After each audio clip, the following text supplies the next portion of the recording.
Salut à tous! Aujourd'hui, on va répondre à une question que beaucoup se posent. Est-ce qu'on peut vraiment développer une vraie force mentale en 30 jours? Beaucoup pensent que la force mentale, c'est être insensible, ne jamais montrer ses émotions et tout encaisser sans broncher. Mais cette idée est complètement fausse et même dangereuse. Dans cette vidéo, je vais vous expliquer ce qu'est réellement la force mentale et je vous donnerai un plan clair et actionnable pour la développer en 30 jours. Si ce sujet vous intéresse, restez jusqu'à la fin, car je partage les stratégies qui ont vraiment changé ma vie. On nous a vendu une version très toxique de la force mentale. Ne jamais montrer de faiblesse, tout garder pour soi, être stoïque en permanence. Le problème, quand on refoule constamment ses émotions, on finit par se déconnecter de soi. Et un jour tout explose, burn-out, crise d'angoisse ou perte totale de motivation. La vraie force mentale n'est pas l'absence d'émotions, c'est la capacité à traverser les difficultés sans se laisser détruire par elles. La force mentale, c'est avant tout 4 compétences que l'on peut entraîner.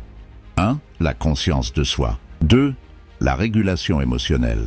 3. L'adaptabilité. 4. L'état d'esprit de croissance. C'est être capable de reconnaître ses émotions sans se laisser contrôler par elles. C'est savoir pivoter quand la vie ne se passe pas comme prévu. C'est voir les échecs comme des leçons plutôt que comme des preuves de notre nullité. Pilier 1. Conscience de soi. Savoir identifier ses déclencheurs émotionnels avant qu'ils ne prennent le dessus. Pilier 2. Régulation émotionnelle. Rester calme sous pression et prendre des décisions alignées avec ses valeurs.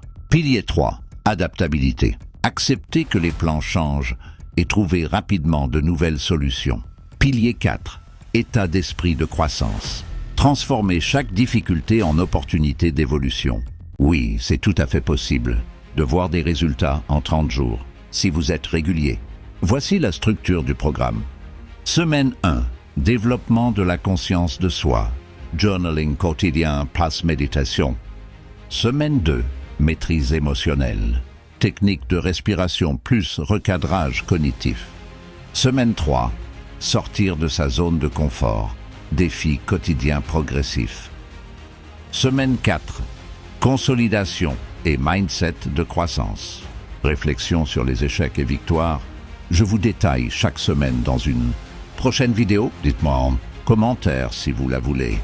Après 30 jours, vous ne serez pas Superman, mais vous allez remarquer moins de réactions impulsives, plus de calme face aux imprévus, une meilleure confiance en vous, la capacité à rebondir plus vite après un échec. La force mentale, ça se muscle comme un muscle. Plus vous l'entraînez, plus c'est facile. La vraie force mentale n'est pas d'être dur, c'est d'être solide tout en restant humain. Si vous voulez vraiment changer, commencez aujourd'hui. Pas demain, pas lundi, aujourd'hui. Dites-moi en commentaire, quelle est votre plus grande difficulté en ce moment? Stress, peur de l'échec, manque de discipline? Je lis tous les commentaires et je réponds le plus possible. Si cette vidéo vous a plu, likez, abonnez-vous et activez la cloche pour ne pas rater la suite du programme. 30 jours. On se retrouve très vite pour la partie 2. Prenez soin de vous et restez forts.